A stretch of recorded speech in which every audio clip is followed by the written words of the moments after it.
बहकावा में लगनी बहे।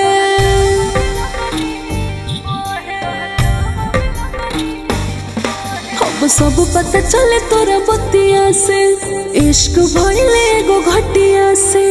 हर जगह हम गलत रही तो बन जाला सही। हाल पे हमरा छोड़ देता हो खराबे ठीक रही।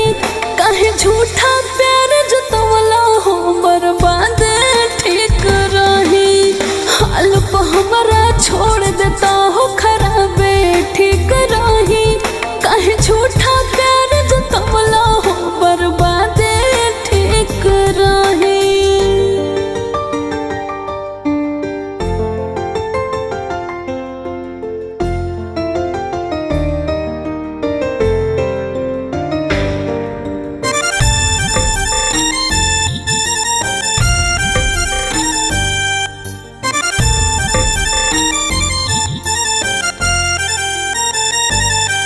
लुटा के सब कुछ होला महसूस, तोहरे करन खुशी अब रहेली न खुश।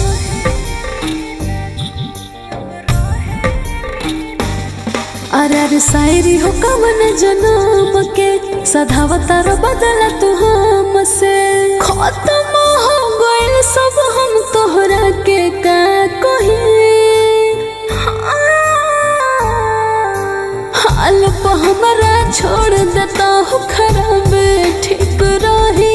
काहे झूठा प्यार जतवला हो बर्बाद ठीक रही।